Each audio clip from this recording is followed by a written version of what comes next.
नमस्कार. कधी विचार केलाय की सार्वजनिक प्रशासनामध्ये प्रामाणिकपणा आणि कामाचा वेग हे दोन्ही एकत्र येऊ शकतं का?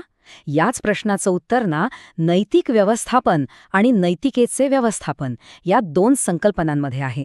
आता हे शब्द ऐकायला जवळपास सारखेच वाटतात, पण त्यांच्यातला जो फरक आहे ना तो समजून घेणं हेच खऱ्या सुशासनाचं रहस्य आहे. चला तर मग हा फरक एकदम सोप्या शब्दात समजून घेऊया. जरा डोळ्यासमोर आणा एखादं सरकारी ऑफिस. तिथे नियमांची काय कमी नाही, कायद्यांची जाडजूड पुस्तकं आहेत, सगळं अगदी ठरलेलं आहे. पण मग तरीही तिथे भ्रष्टाचार का होतो, कामाला उशीर का लागतो, म्हणजे इतके नियम असून सुद्धा नैतिकता जाते कुठे? हाच तो प्रश्न आहे. आणि याच प्रश्नाचं उत्तर आपल्याला आजच्या चर्चेतून मिळणार आहे. आणि हे असं का घडतं याचं उत्तर इथेच आहे. बघा, जेव्हा प्रक्रिया इतक्या किचकट आणि वेळखाऊ बनतात की सामान्य माणसाला अक्षरशः वैताग येतो, तेव्हाच भ्रष्टाचाराला एक सोपी वाट सापडते. याचा अर्थ सरळ आहे, फक्त नवीन नियम बनवून किंवा कायदे कडक करून ही समस्या सुटणार नाही. आपल्याला प्रशासनाच्या मूळ विचारसरणीतच बदल घडवावा लागेल. मग आता प्रश्न उरतो की या पारंपरिक नोकरशाहीच्या समस्यांवर उपाय तरी काय? तर याचं उत्तर दडलंय दोन महत्त्वाच्या दृष्टिकोनांमध्ये. चला, नैतिक प्रशासनाच्या याच दोन बाजू नीट समजून घेऊया, कारण ह्यांच्याशिवाय कोणताही बदल शक्यच नाही. यातली पहिली संकल्पना आहे नैतिक व्यवस्थापन. सोप्या भाषेत सांगायचं तर हे म्हणजे त्या संस्थेचं अंतर्मन किंवा तिचा विवेक आहे. इथे कागदावरचे नियम कायदे महत्त्वाचे नसतात, तर त्या संस्थेच्या संस्कृतीतच, तिच्या रक्तातच प्रामाणिकपणा, पारदर्शकता, सहानुभूती यांसारखी मूल्य भिनलेली असतात. हे फक्त काय करायचं हे नाही सांगत, तर ते काम का करायचं याच्या मागचं तत्त्वज्ञान देतं. आणि दुसरी संकल्पना आहे नैतिकतेचे व्यवस्थापन. आता बघा, जर नैतिक व्यवस्थापन हे संस्थेचं अंतर्मन असेल, तर नैतिकतेचे व्यवस्थापन म्हणजे त्या अंतर्मनाला प्रत्यक्षात आणणारी कृती. यामध्ये मग आचारसंहिता, कायदे, नियम यांसारखी ठोस साधनं बनवली जातात. कशासाठी?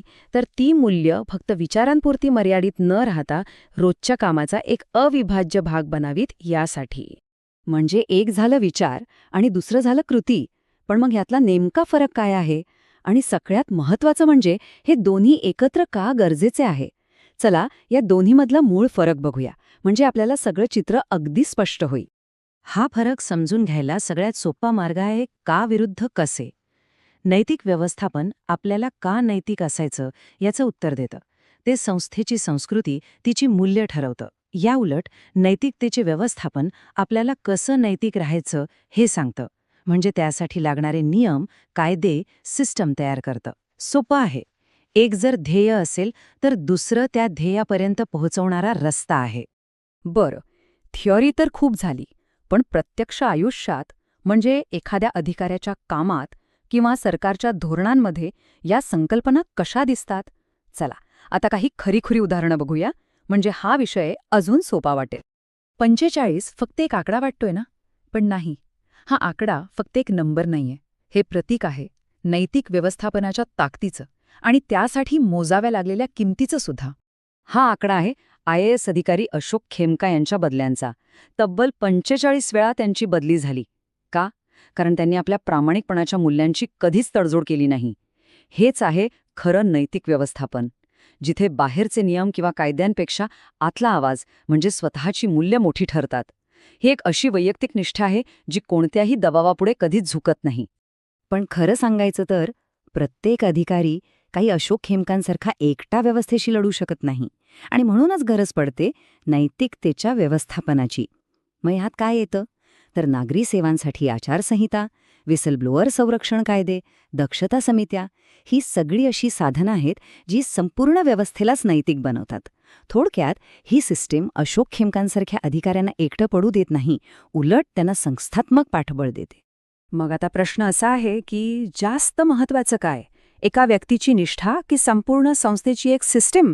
खरं तर उत्तर आहे दोन्ही, कारण या दोन्ही गोष्टी एकमेकांशिवाय अपूर्ण आहेत आणि या दोघांचं अंतिम ध्येय सुद्धा एकच आहे. चला बघूया ते ध्येय काय आहे. प्रशासनाची ही रचना एका पिरामिडसारखी आहे. बघा, या पिरामिडचा पाया आहे कायद्याचं राज्य. त्याच्यावरचा टप्पा आहे सुशासनाचा, जिथे कामं वेळेवर आणि नीट होतात. पण या पिरामिडचं जे सर्वोच्च शिखर आहे ना, ते आहे नैतिक प्रशासन. म्हणजे अशी व्यवस्था जिथे घेतलेले निर्णय फक्त कायदेशीर किंवा कार्यक्षम नसतात, तर ते नैतिकदृष्ट्या सुद्धा योग्य असतात. थोडक्यात सांगायचं तर खरं नैतिक प्रशासन म्हणजे काय? तर नैतिक व्यवस्थापन हे जर संस्थेचं मन असेल, तर नैतिकतेचे व्यवस्थापन म्हणजे तिचे हातपाय. आणि जेव्हा हे मन आणि हातपाय एकत्र एका दिशेने काम करतात, तेव्हाच एका विश्वासार्ह आणि प्रभावी प्रशासनाचं चित्र पूर्ण होतं. आणि आता जाता जाता एक शेवटचा प्रश्न, जो विचार करायला लावणारा आहे. समजा एक प्रशासक आहे. त्याच्यासमोर एकीकडे आहे एक कडक नियम आणि दुसरीकडे आहे गरजू व्यक्ती, ज्याला मदतीची खूप जास्त गरज आहे. अशा वेळी काय करायचं? नियमाचं काटेकोर पालन करायचं की करुणेला प्राधान्य द्यायचं? नियम आणि माणुष्की यांच्यातली ही लढाई सोपी नाहीये आणि अशाच प्रसंगात खऱ्या प्रशासकाची नैतिक कसोटी लागते. यावर नक्की विचार व्हायला हवा.